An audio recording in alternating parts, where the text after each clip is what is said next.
As informações serão as seguintes: o SIGMET, que descreve fenômenos meteorológicos na rota que possam afetar a segurança de voo, as alterações em aeródromos, auxílios à navegação aérea, serviço de tráfego aéreo, condições meteorológicas, informações sobre perigo de abauroamento nos espaços aéreos classe Charlie, Delta, Echo, Fox e Golf. O Serviço de Informação de Voo, FIS, será prestado aos voos visuais e IFR na FIR através do ACC, responsável pela área. O serviço é o FIS, onde o órgão é o ACC e a área é a FIR. Então, dentro da região de informação de voo, nós temos o centro prestando o serviço de informação de voo. O Serviço de Informação de Voo de Aeródromo, o AFIS. Então, o AFIS tem por finalidade proporcionar informações que assegurem a condução eficiente do tráfego aéreo nos aeródromos homologados, que não disponham de torre de controle, mas tenham procedimentos IFR. Este serviço será prestado por uma estação de telecomunicações aeronáuticas rádio a todo o tráfego em operação na área de movimento e a todas as aeronaves em voo no espaço aéreo inferior, num raio de 27 milhas náuticas ou 50 quilômetros do aeródromo. Nos aeródromos não controlados, sede de um APP, o AFIS será prestado por este órgão. Por exemplo, o serviço é o AFIS, o órgão é rádio ou APP e a área é 27 milhas de raio do aeródromo na FIR, na região de informação de voo. O serviço automático de informação de terminal, o ATIS, ele é importante saber que também cai na banca, que é o serviço de radiodifusão contínua e repetitiva de informação gravadas referidas a um ou mais aeródromos de uma mensagem terminal. Estas informações são gravadas em português e inglês e serão designadas através de uma letra do alfabeto, iniciado na sequência a partir de 0 horas UTC. O objetivo do ATIS é aumentar a eficiência do controle e diminuir o congestionamento das frequências. Para tanto, será constantemente atualizada. As informações serão fornecidas através de uma frequência específica ou através da frequência de um auxílio rádio navegacional em VHF. O piloto deverá acusar o recebimento das informações ATIS no primeiro contato com o órgão ATS. Na saída, acusará o recebimento para a torre e na chegada, acusará para o APP. Então, antes dele sair, antes dele ter o primeiro contato com a torre lá, ele vai primeiro ouvir o ATIS, vai ficar ciente de todas as informações. No final dessa mensagem vai ser dito lá, informação Delta. Beleza, aí ele vai entrar em contato com a torre e vai falar lá com a torre lá, aqui é a matrícula tal, ciente da informação Delta. Né? O controlador da torre já vai saber que você ouviu o ATIS. E na chegada você vai fazer a mesma coisa, mas aí vai acusar para o APP, que é o controle de aproximação. A informação ATIS, ela conterá os seguintes elementos. Ela tem o nome do aeródromo, a direção e velocidade do vento, a visibilidade, quantidade e altura das nuvens, ajuste do altímetro QNH, temperatura, outras informações meteorológicas, designador de procedimento de descida, pista em uso, informações adicionais, instruções para primeiro contato e designador ATIS. Então, um exemplo da mensagem ATIS é assim: São Paulo, Congonhas, vento 180 graus com 6 nós, visibilidade 6 km, SkyTerred de 025, ajuste 1018 hectopascais, temperatura 25 graus, CB a nordeste do aeródromo, procedimento Hotel 2, pista 17 direita, Taxiway November em obras, informação Delta. O serviço é o ATIS, que é a informação automática, essa que eu acabei de falar. O órgão é o QRG de um auxílio rádio ou QRG específica. a área é a terminal. Também temos o serviço de assessoramento de tráfego aéreo, que é o ADVS, Alpha Delta Victor Sierra. Como já vimos anteriormente, na FIR estão estabelecidas as rotas ou áreas de assessoramento. Nessas áreas ou rotas será prestado ao voo IFR o serviço de assessoramento através do ACC responsável pela FIR respectiva. Este serviço tem por objetivo tornar a informação sobre perigos de colisão mais eficazes do que mediante a simples prestação do serviço de informação de voo. As áreas e rotas de assessoramento serão classificadas como espaço aéreos, FOX. A título de esclarecimento, este serviço não expede autorizações, mas sim unicamente informações de assessoramento.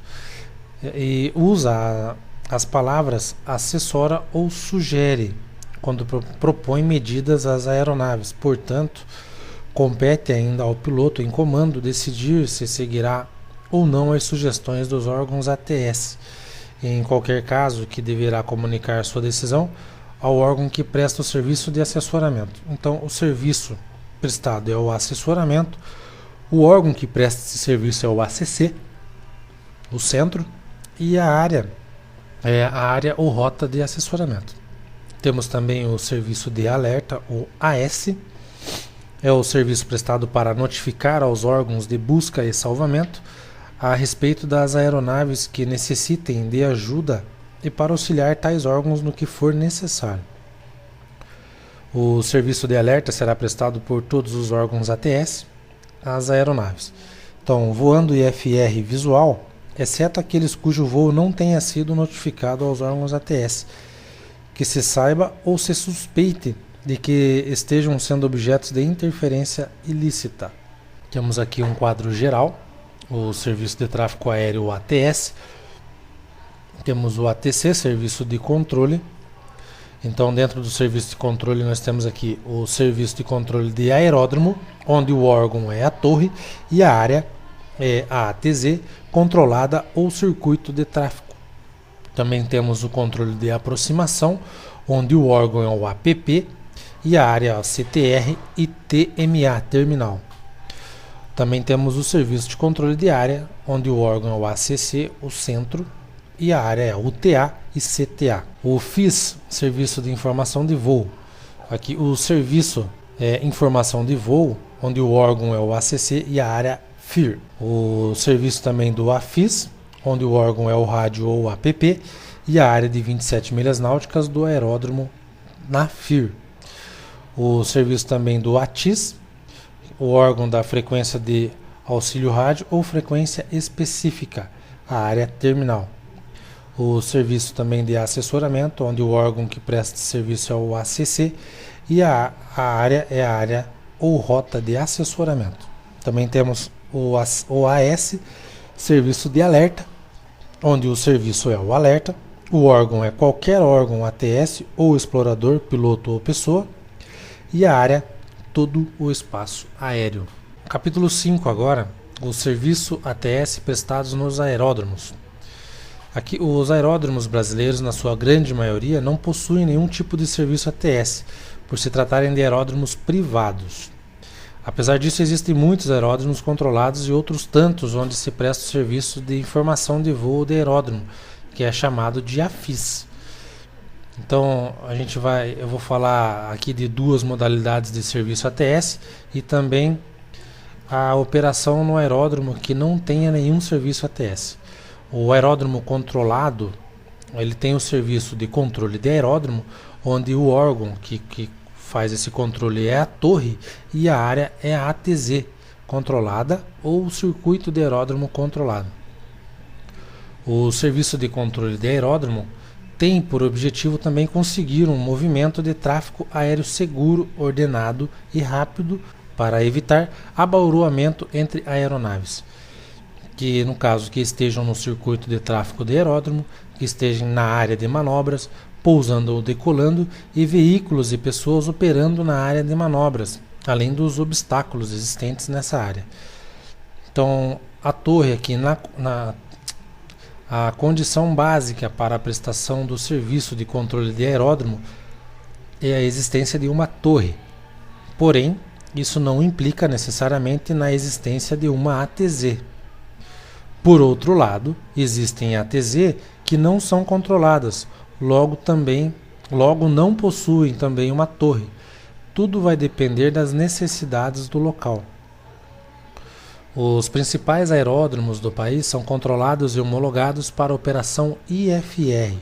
Esses aeródromos, por serem controlados, possuem torre de controle e ainda CTR para proteger o procedimento IFR. Porém, como já foi dito, não existe ATZ dentro de CTR.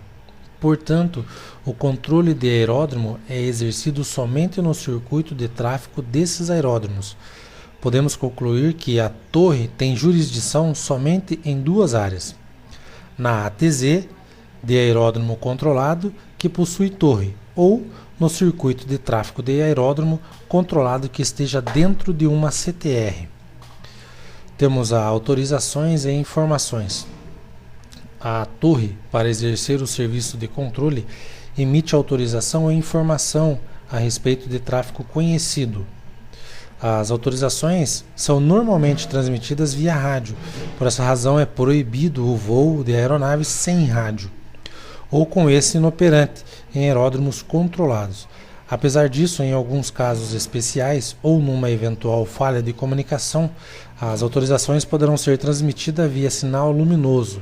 No caso, lá na torre, existe uma lanterna lá, onde ele emite fechos de luzes, que será dito um pouco mais à frente.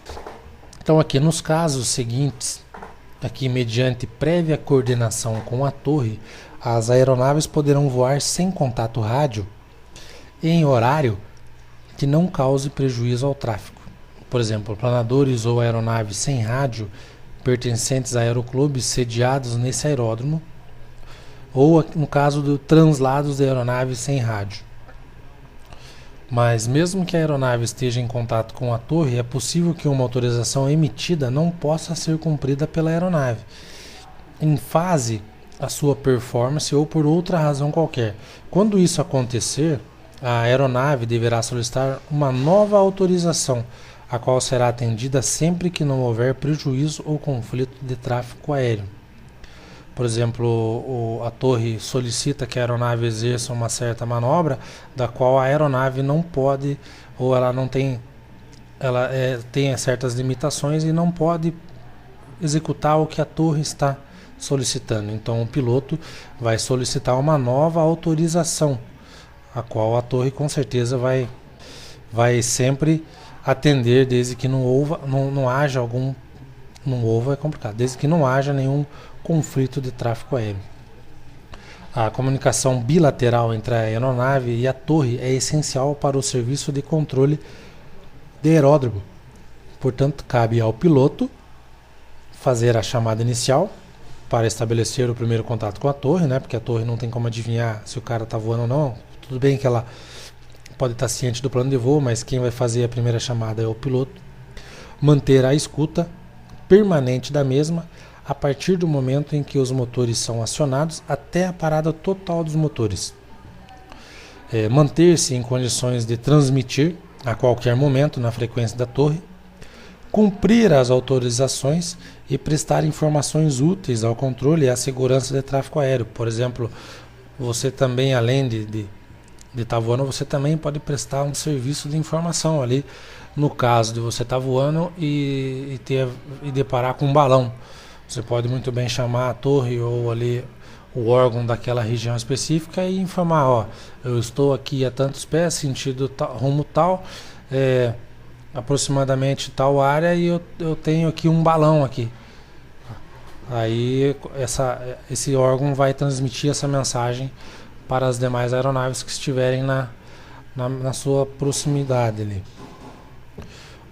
Aeródromos com grande volume de tráfego normalmente possuem uma posição chamada autorização de tráfego, a qual as aeronaves farão contato para a autorização do seu plano de voo antes do acionamento dos motores. A partir do momento em que as portas de embarque de uma aeronave são fechadas, e os motores postos em funcionamento, cessa a jurisdição do administrador do aeroporto sobre a aeronave partindo. Aí nós temos aqui o cotejamento de autorização. Algumas autorizações são tão importantes que é preciso se ter certeza de que o piloto realmente entendeu a mensagem transmitida. Por isso, as autorizações seguintes devem ser cotejadas, no caso, repetidas pelo piloto. Então, a autorização para entrar, regressar, cruzar pela pista em uso, a autorização para pouso e decolagem, autorização condicional, autorização do nível e altitude, autorização de proas e velocidades, ajuste do altímetro QNH e instruções de código transponder. No caso, a sigla aqui é Sierra Sierra Romeo. Sempre que houver dúvidas quanto às condições de transmissão e recepção do equipamento radiotelefônico, deve-se efetuar teste com a torre. Por exemplo, você não sabe se o teu rádio está funcionando, quer confirmar se a torre está te ouvindo direito. Então você vai fazer o seguinte, você chama a torre, uma escala que é de 1 a 5, que é ao contrário. O número 1 é quando não ouve nada. O que acontece, por exemplo, o número 1 é ininteligível. Se você chamar a torre com certeza ela não vai te responder que está ininteligível. Porque se está inteligível, ela não tá nem sabe que você está tentando contato, na verdade. Então seria de 2 a 5. Você chama a torre vai te passar, por exemplo, 2, ininteligível por vezes. O que é isso? Ela não está ouvindo nada, ela só sabe que está tentando existir algum contato ali. Alguém está chamando ela ali, provavelmente ela nem está entendendo nem o prefixo direito, mas ela sabe que está existindo algum contato. O ininteligível ela não consegue, não vai nem saber. Então o número 2 é inteligível por vezes. Aí temos a 3, que é inteligível com dificuldade, provavelmente ela até saiba quem esteja falando, né, mas com um pouquinho mais de dificuldade. Aí temos a 4, que é inteligível, está tendo chiado, ela ouve, mas com muito chiado. E o 5, perfeitamente inteligível, no caso que está entendendo. As autorizações que são fornecidas a aeronaves estão relacionadas com suas posições nas áreas do aeródromo e do circuito de tráfego. No solo, os aeródromos são divididos em 3 áreas. Isso também é importante, cai e confunde bastante. A área de pouso é a parte da área de movimento que está destinada ao pouso e decolagem da aeronave. Na questão você vai perguntar assim, a área do aeródromo destinada a pouso e decolagem de aeronaves aí vai estar lá, área de manobras, área de movimento, área de pouso. Entendeu? As questões vão ser dessa forma. Então assim, área de pouso é destinada ao pouso e decolagem de aeronave. A área de manobras é uma parte do aeródromo que está destinada ao pouso, decolagem, e daí você inclui táxi, certo? Aí a área de movimento, ela engloba um pouquinho mais. Inclui a área de pouso, manobras e pátios também. Então assim, a área de pouso é destinada apenas para pouso e decolagem. A área de manobra é pouso, decolagem e táxi.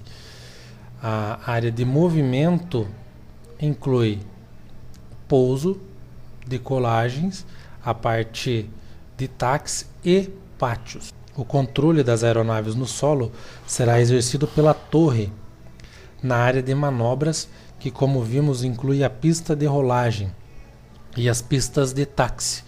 É bom lembrar que no pátio a responsabilidade do administrador do aeródromo. Então, o tráfego essencial local, devido ao espaço restrito na área de manobras, a torre expedirá informações de tráfego essencial local para ajudar o piloto em comando a evitar colisões. Será considerado tráfego essencial local toda aeronave, veículo ou pessoa. Então, tráfego considerado essencial local, aeronave, veículo ou pessoas que se encontrem na área de manobras, né, ou perto dela, e todo o tráfego em voo nas proximidades do aeródromo que possa constituir perigo para as aeronaves em voo. Em alguma circunstância, a torre, ela poderá autorizar uma aeronave a ultrapassar outra na área de manobras, e caso ocorra uma colisão entre essas aeronaves, a torre não poderá ser responsabilizada, pois cabe ao piloto em comando de uma aeronave deslocando-se na área de manobras providenciar sua própria separação em relação a obstáculos e demais aeronaves por meio de uso da visão, como previsto nas regras gerais. Quando as aeronaves se aproximarem de um aeródromo, deverão ajustar-se ao circuito de tráfego. O circuito de tráfego padrão de um aeródromo é formado por trajetórias especificadas que devem ser seguidas pela aeronave em voo visual, que evolui nas imediações de um aeródromo. Os elementos do circuito de tráfego padrão são perna contra do vento, aí temos a perna de través, a perna do vento, a perna base e reta final. Eu vou falar o que é cada uma para que seja visualizado de uma forma melhor. Então, você chegando no aeródromo, você vai efetuar o procedimento, você está em voo, você vai querer pousar, você vai iniciar o procedimento padrão. Você vai voar na perna contra o vento, que a pista vai se manter à sua esquerda, né? Vai ser contra o vento. Vamos imaginar que a perna contra o vento, a pista está à esquerda. Então, é a trajetória de voo paralela à pista em uso no sentido do pouso. Nesta situação, normalmente as aeronaves estão com vento de proa. Aí temos a perna de través, que é a trajetória de voo perpendicular à pista em uso, compreendida entre a perna contra o vento e a perna do vento, cruzando assim o eixo da decolagem. Por exemplo, você está na perna contra o vento, você está tendo um vento de proa, você está voando contra o vento, no mesmo sentido que iria pousar. Chegando ao final dessa pista, você vai efetuar uma curva à esquerda, e essa curva à esquerda você vai ficar perpendicular à pista, isso vai se chamar perna de través. Passou a perna de través, você vai fazer uma nova curva à esquerda, vai voar no mesmo sentido da pista e no mesmo sentido que o vento sopra. No caso, você já vai estar com vento de cauda. Então, a perna do vento é a trajetória de voo paralelo à pista em uso no sentido contrário ao pouso. Nesta situação, normalmente as aeronaves estão com vento de cauda. Após o final, você vai passar, lógico, a pista. Você vai efetuar uma curva novamente à esquerda e vai entrar na perna base, que é a trajetória de voo perpendicular à pista em uso, compreendida entre a perna do vento e a reta final. Quando a aeronave estiverem na perna base, reportarão à torre a situação do trem de pouso, baixado e travado ou trem fixo, né? E aí você vai efetuar novamente uma curva à esquerda, alinhando a sua aeronave já para pouso. Você já vai estar na reta final, que é a trajetória de voo no sentido do pouso e no prolongamento do eixo da pista, compreendida entre a perna base e a cabeceira da pista em uso. Dizemos que uma aeronave está numa reta final longa quando ela inicia o segmento de aproximação final a uma distância superior a 7 km, 4 milhas náuticas, do ponto de toque, ou quando numa aproximação direta estiver a 15 km, 8 milhas náuticas do ponto de toque. Cai na banca isso também, viu? Então, o segmento de aproximação final a uma distância superior a 7 km, 4 milhas náuticas, do ponto de toque, ou quando numa aproximação direta estiver a 15 km ou 8 milhas náuticas do ponto de toque. Uma aeronave que se encontra no segmento final, procedimento IFR, terá prioridade sobre outra aeronave que esteja no circuito de tráfego visual. Assim como uma aeronave que pousa tem prioridade sobre a que decola. Então, uma aeronave que se encontra no segmento final, procedimento IFR, terá prioridade sobre outra aeronave que esteja no circuito de tráfego visual. assim como uma aeronave que pousa tem prioridade sobre a que decola, isso no solo.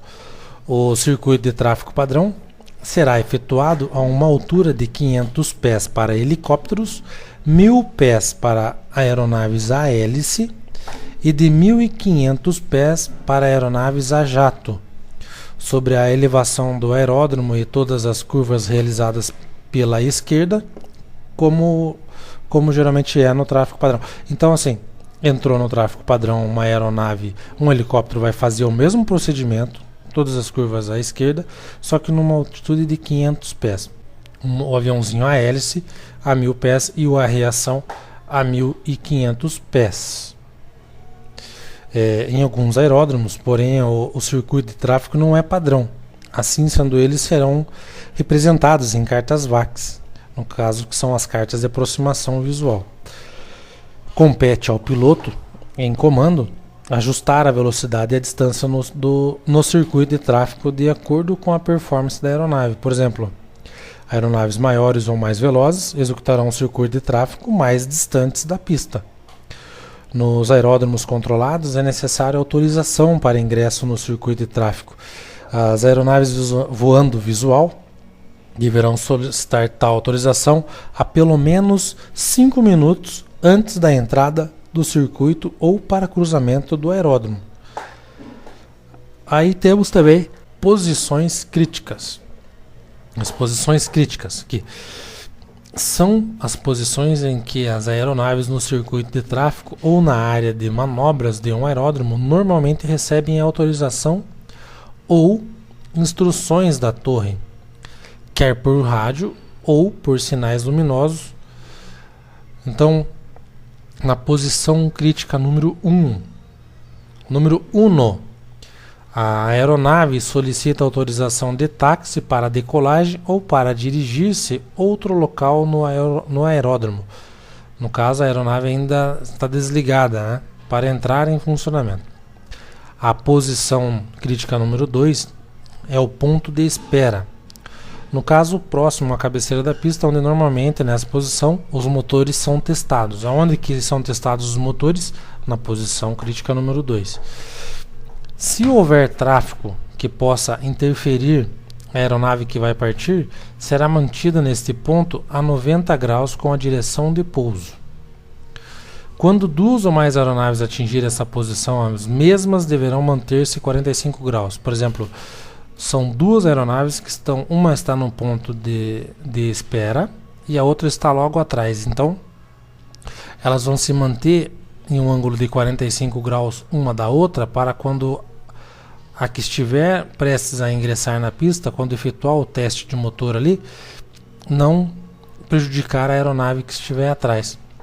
Então, ela fica com 45 graus com a direção de pouso para que o teste de motores não afete a aeronave de trás. Normalmente, a interseção da pista de táxi com a pista existem duas linhas, uma contínua e outra tracejada. Então, o que acontece?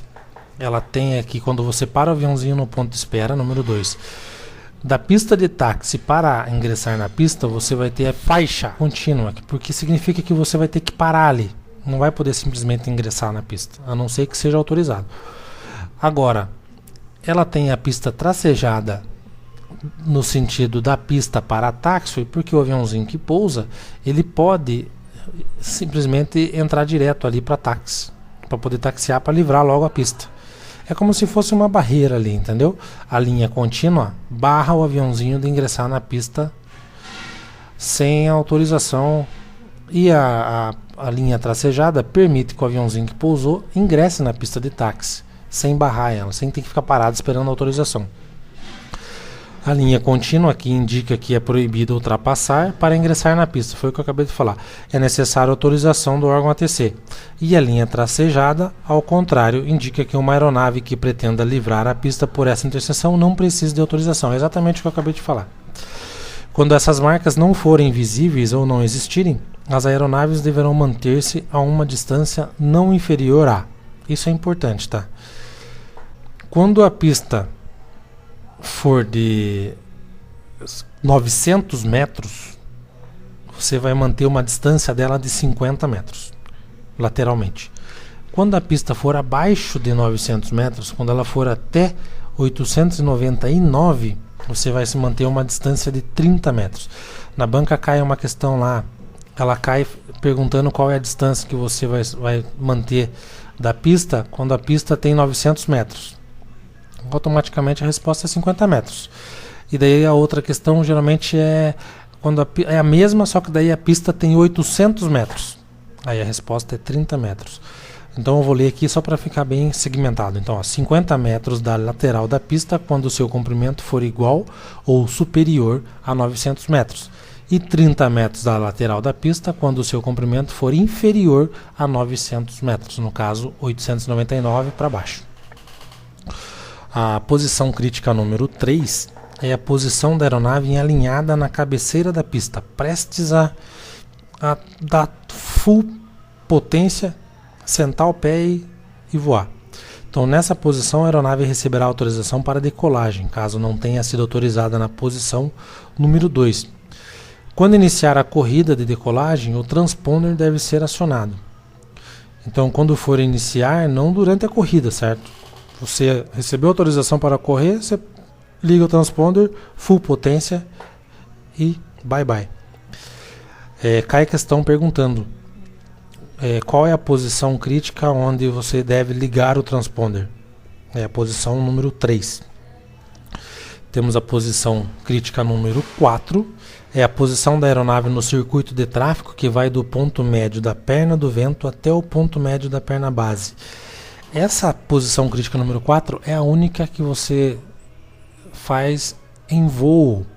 É quando você está lá na perna do vento, você está na perna contra o vento, como se voando no mesmo sentido do pouso, faz a curva à esquerda, entra na perna de través, faz novamente uma curva à esquerda, você entra na perna do vento.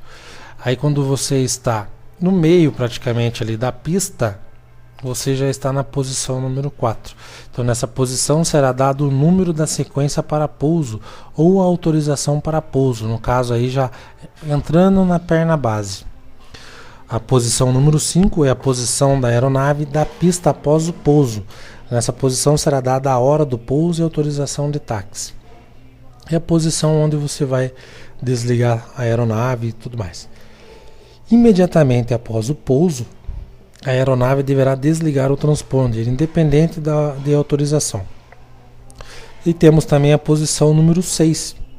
Quando for necessário, será dada nessa posição a informação de estacionamento. Numa situação normal, a aeronave, ao ingressar no pátio, deverá observar o sinalizador. Existe um hominho lá sinalizando. Então é importante salientar que as numerações das posições críticas não devem ser utilizadas na fraseologia padrão, na linguagem técnica utilizada nas comunicações entre a aeronave e o órgão de tráfego aéreo, né? Por exemplo, você está com o teu aviãozinho lá no ponto de espera, você não vai falar assim, solo Bacaxeri na posição crítica número 2, né? Você vai falar, solo Bacaxeri no ponto de espera. Então as posições críticas não são ditas, tá? Como números, né? Posição número 1 ou 2, ou enfim. Então aqui, posições de controle da torre. Em função do volume de tráfego de um aeródromo controlado, a torre de controle pode dispor de posições de controle específicas, tais como a autorização de tráfego, na fraseologia tráfego, né? É uma das frequências da torre, onde as aeronaves recebem a autorização do plano de voo, antes mesmo de acionar os motores. Depois de recebida a autorização, as aeronaves terão 5 minutos para chamar o controle solo e solicitar o acionamento dos motores. Então, isso também cai na banca. Depois de recebida a autorização, a aeronave terá 5 minutos para chamar o controle de solo e solicitar o acionamento dos motores. O controle solo, na fraseologia solo, é outra frequência da torre, onde as aeronaves recebem autorização para o acionamento dos motores e autorização para o início do táxi. Após receberem a autorização de acionamento, as aeronaves terão 5 minutos para solicitar o início do táxi. Caso contrário, as autorizações serão canceladas. As aeronaves manterão frequência do controle. As aeronaves manterão frequência do controle solo até a posição crítica número 2, ou seja, no ponto de espera. Torre de controle, na fraseologia torre. Outra frequência da torre para controle das aeronaves no circuito de tráfego, aeronaves pousando e decolando ou que simplesmente queiram cruzar a pista. Aqui, caso o aeródromo não possua posição de autorização de tráfego, a autorização do plano de voo será fornecida na frequência do controle solo. E caso ainda não possua também controle solo, todas as funções serão assumidas pela posição torre. Operacionalidade dos aeródromos. As condições meteorológicas, o estado físico da área de movimento, razões de segurança interna, bem como a situação de tráfego aéreo, são fatores condicionantes da operacionalidade de um aeródromo. Aeródromo impraticável. Um aeródromo está impraticável quando as operações de pouso e decolagem não puderem ser realizadas, em virtude da degradação do estado físico do aeródromo. Certo? Essa cai na banca. Dentre outros, são fatores de degradação que poderão determinar a impraticabilidade do aeródromo. Pista de pouso e decolagem alagada, aeronave acidentada na pista, piso das pistas em mau estado, acesso à pista de pouso e decolagem interrompidos, superlotação da área de estacionamento, inoperância do balizamento das pistas no caso de operação visual noturna ou IFR. Aeródromo interditado, que um aeródromo estará interditado quando, embora praticável, nele não forem permitidas operações de pouso e decolagem, por razões de segurança interna, né? Normalmente uma interdição de aeródromo é prevista, ocorre no intervalo de tempo pré-estabelecido e é definido por NOTAM. Dentre outros, são fatores que poderão determinar a interdição de um aeródromo: a chegada e saída de aeronaves presidencial nos aeródromos domésticos, operação militar, no caso missão de guerra ou segurança nacional, ou ordem interna. Aí temos aqui também informações necessárias antes da decolagem. Então, antes de iniciar uma decolagem, é imprescindível que o piloto tenha conhecimento das condições do aeródromo. Essas informações poderão ser fornecidas aos pilotos através da torre, de NOTAM, de radiodifusão do ATIS e da exibição de sinais no solo, na área de sinalização. A torre fornecerá também informações relativas à operação das aeronaves, tais como pista em uso, direção do vento, direção e velocidade do vento, o ajuste do altímetro, QNH, a temperatura do ar, visibilidade, hora certa e a autorização do plano de voo. A seleção da pista em uso. Normalmente a aeronave pousará ou descerá contra o vento, a menos que as condições de segurança do tráfego aéreo ou a configuração da pista determinem que seja preferível uma direção diferente. Tu irá selecionar a pista em uso em função do vento, além de outros. A torre, portanto, irá selecionar a pista em uso em função do vento, além de outros fatores.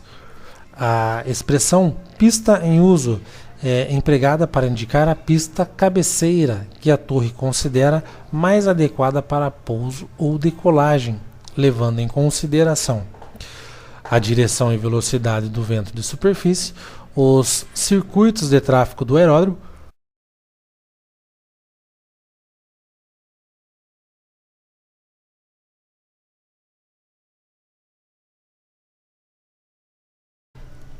o comprimento da pista e os auxílios para aproximação e pouso disponíveis.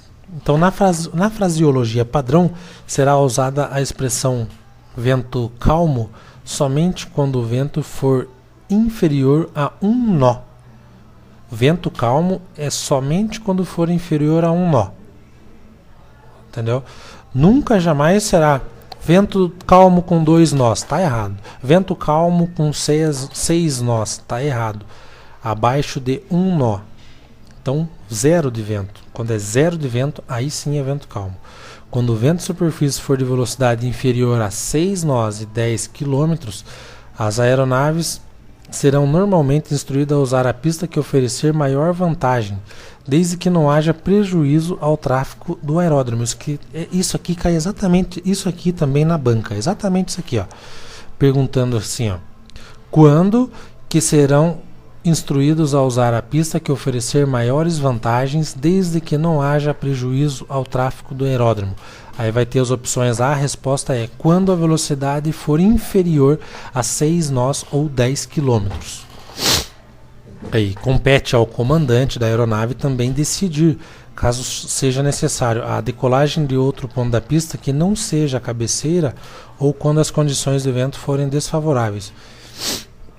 Para o piloto solicitar decolada a favor do vento, no caso, isso vai ser por decisão dele e vai depender da capacidade da aeronave também de fazer esse procedimento, né?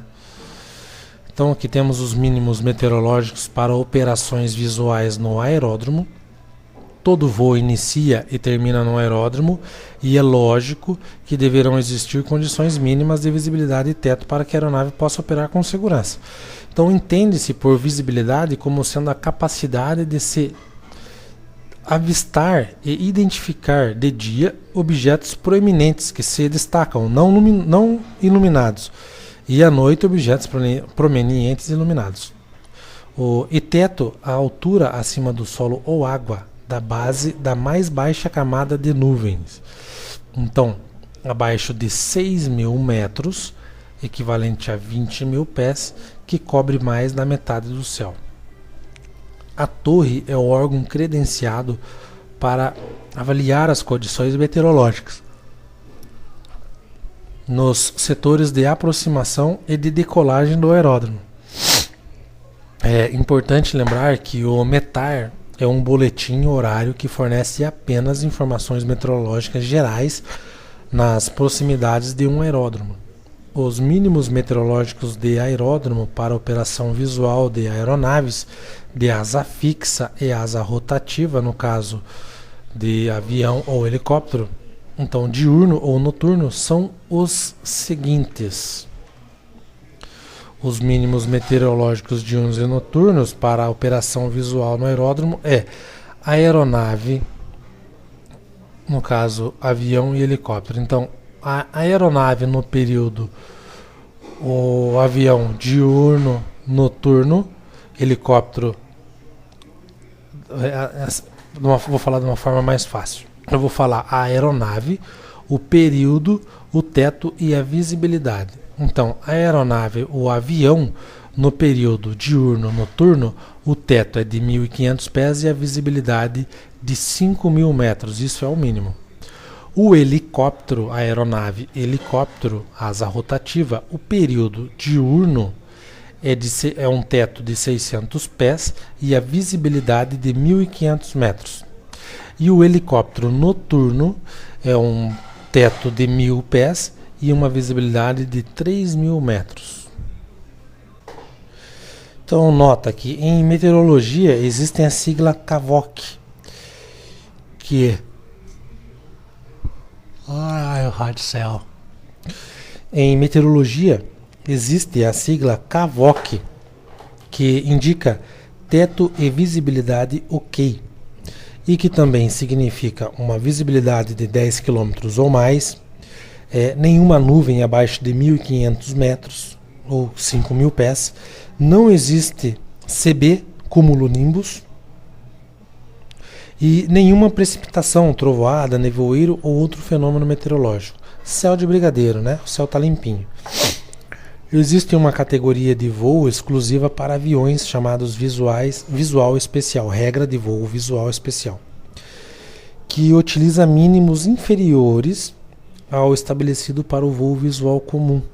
O voo visual comum, o mínimo do teto é 1.500 e a visibilidade é 5.000 metros. Quando as condições meteorológicas estiverem abaixo dos mínimos, todas as operações visuais, por exemplo, pouso, decolagem e mesmo as aproximação, serão suspensas por iniciativa da torre. A torre deverá tornar as seguintes providências. Primeiro, vai suspender todos os voos visuais ou obter autorização para um voo visual especial junto ao APP. Notificar ao ACC e ao APP das medidas tomadas e notificar a sala AIS, e esta informará a administração do aeroporto. Prioridades para decolagem e pouso. Nós temos o atendimento do serviço de controle de tráfego aéreo, deve ser proporcionado via de regra, de acordo com a sequência de chamada, sem tratamento preferencial a determinado voo ou aeronave. Apesar disso, serão observadas as seguintes prioridades para decolagem e para pouso, para atender a algumas situações especiais. Então, apesar disso, serão observadas as seguintes prioridades para decolagem e para pouso, para atenderem algumas situações especiais. Prioridade de decolagem. Isso é bem chatinho, mas tem que saber. Cai na banca bastante, cai muito. As decolagens serão liberadas normalmente na ordem em que as aeronaves acusarem prontas para decolagem, embora possa ser seguida uma ordem diferente para possibilitar um maior número de partidas com a mínima demora.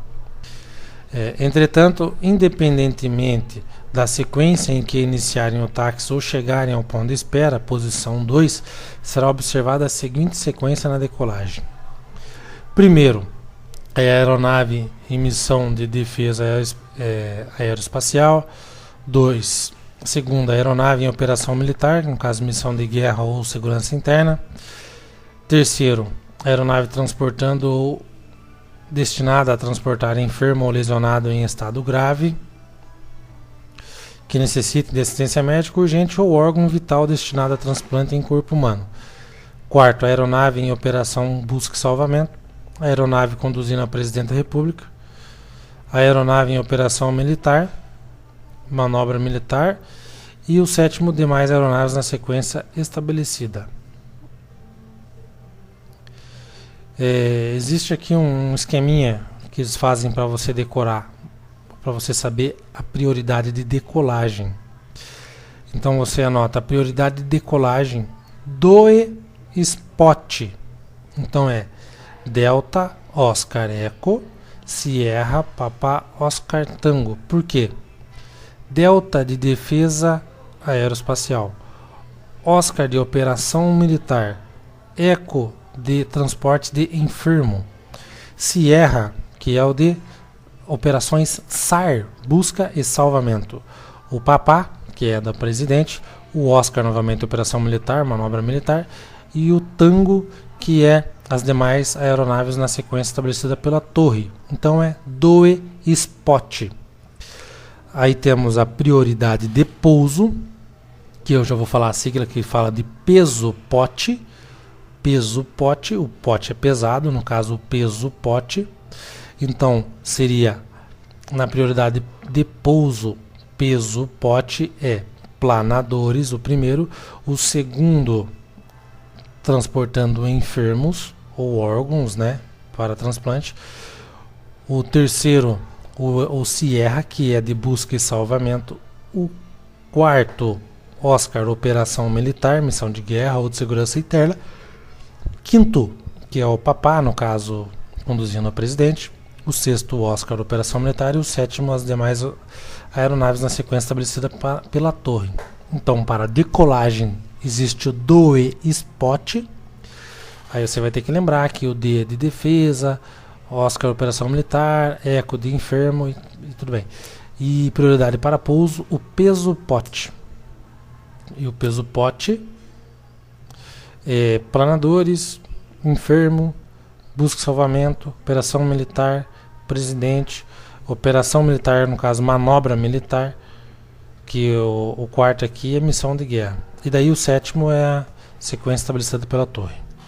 a separação das aeronaves da decolagem.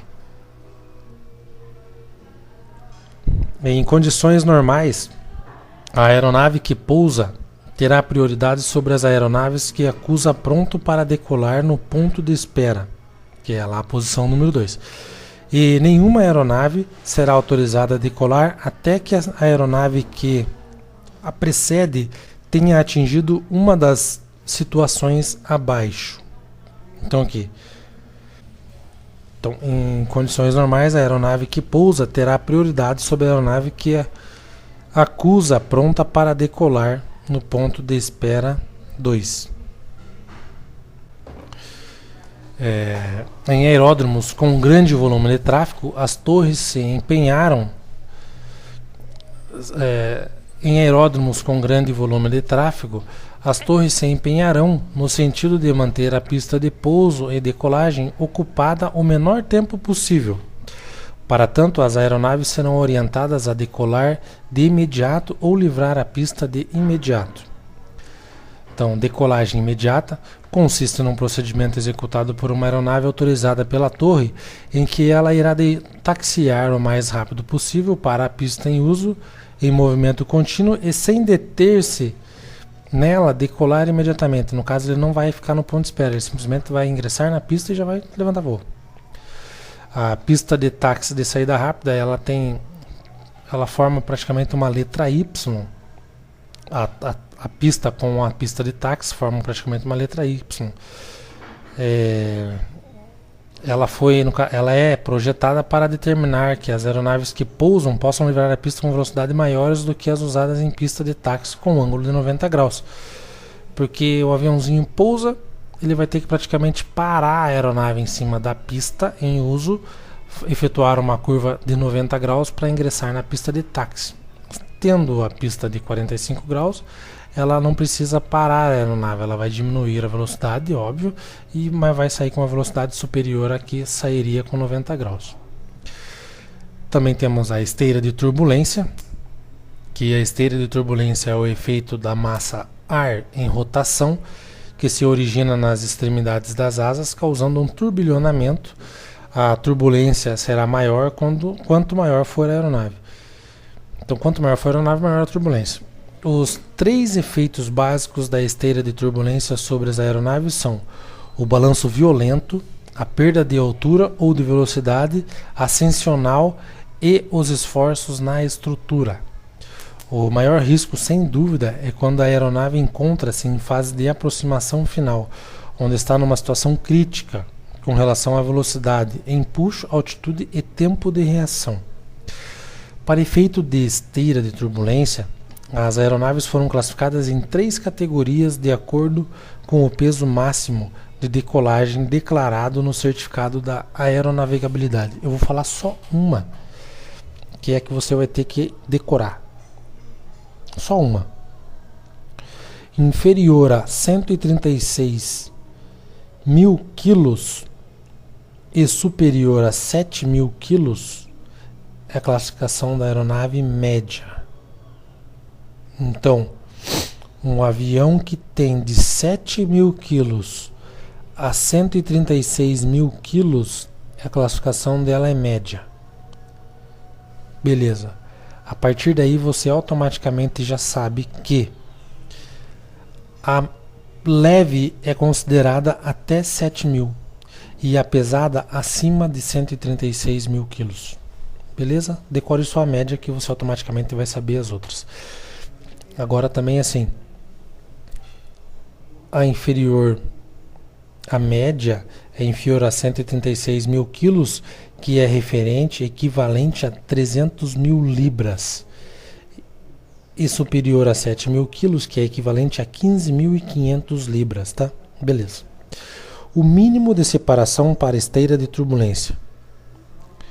Os mínimos de separação da esteira de turbulência foram estabelecidos com a finalidade de reduzir os possíveis perigos dessa esteira. Esses mínimos levam a conta a categoria de cada aeronave, pesada, média ou leve. Quantos quilos é pesada mesmo? Lembra? Acima de 136 mil ou 300 mil libras, né? Legal. E a leve, ela vai até 7.000 quilos, né? A média é o quê? A média é acima de 7.000 e abaixo de 136.000. Existem várias separações para efeito de esteira de turbulência, porém, as duas mais importantes são para aeronaves pousando e para aeronaves decolando. Então aqui, ó, para aeronaves pousando será aplicada uma separação mínima de 3 minutos. Pousando 3 minutos entre uma aeronave leve ou média que pousa após uma aeronave pesada. E para aeronaves decolando, aeronaves que decola, antes de você pousar você precisa decolar, né? Então você leva a ordem numérica. Antes de decolar antes de você pousar você precisa decolar. Então para decolar é o número 2, de 2 minutos de separação. E no pouso 3 minutos. Então para aeronaves decolando será aplicada uma separação mínima de 2 minutos entre uma aeronave leve ou média que decola após uma pesada. Serviços e órgãos ATS. Os serviços de tráfego aéreo ATS são a atividade fim do CIS-CEAB e serão prestados em todo o espaço aéreo brasileiro. O ATS divide-se em ATC, que é o Serviço de Controle de Tráfego Aéreo, FIS, que é o Serviço de Informação de Voo, e o AS, que é o Serviço de Alerta. Os serviços a serem prestados a uma aeronave dependerão do tipo de voo, dos equipamentos da aeronave e do tipo do espaço aéreo sobrevoado. O serviço de controle é o serviço ATS mais importante que existe, pois nele está incluído controle, informação e alerta. Assim como o serviço de informação de voo inclui o serviço de alerta. Controle de tráfego, informação de voo e alerta. O serviço de alerta nunca será prestado isoladamente pelos órgãos ATS. O Serviço de Controle de Tráfego Aéreo, ATC, é a atividade estabelecida para manter ordenado, seguro, contínuo e rápido o fluxo de tráfego aéreo nos espaços aéreos controlados, onde são emitidas autorizações de controle. Cada aeronave dependerá estar sob controle de somente um órgão ATC. E um determinado espaço aéreo controlado estará sob jurisdição de um único órgão ATC. O serviço ATS será proporcionado, no caso, a todos os voos IFR, nos espaços aéreos classe Alfa, Bravo, Charlie, Delta e Eco, a todos os voos visuais, nos espaços aéreos classe Bravo, Charlie e Delta, a todos os voos visuais especiais, no espaço Charlie ou Delta, e a todo tráfego visual nos aeródromos controlados. Então, existem 3 tipos de serviço de controle, cada um com seu respectivo órgão e área de jurisdição. Então, temos o serviço, o órgão e a área. O serviço é o controle de aeródromo, o órgão a torre e a área ATZ, controlada ou circuito de tráfego. Também temos o serviço de controle de aproximação, onde o órgão é o APP, que é o controle, e a área CTR, terminal. Temos o serviço também controle de área, que é o órgão ACC, o centro, e a área CTA, UTA. O serviço de informação de voo, FIS, é atividade estabelecida para proporcionar informações úteis à eficiente conduta dos voos via radiotelefonia, onde quer que se realizem, desde que os órgãos ATS tenham conhecimento desse voo. Quando o órgão ATS prestar simultaneamente o serviço de informação de voo, FIS, e o serviço de controle de tráfego aéreo ATC, a prestação desse terá precedência sobre a informação de voo. As informações serão as seguintes: o SIGMET, que descreve fenômenos meteorológicos na rota que possam afetar a segurança de voo, alterações em aeródromos, auxílios à navegação aérea e serviço de tráfego aéreo e condições meteorológicas, e também informações sobre perigo de abaroamento nos espaços aéreos classe Charlie, Delta, Eco, Fox e Golf. O serviço de informação de voo FIS será prestado aos voos regras que voam, né? Em regras de voos visuais, instrumentos e FIR. O Serviço de Informação de Voo FIS será prestado aos voos visuais e IFR na FIR, através do ACC, responsável pela área.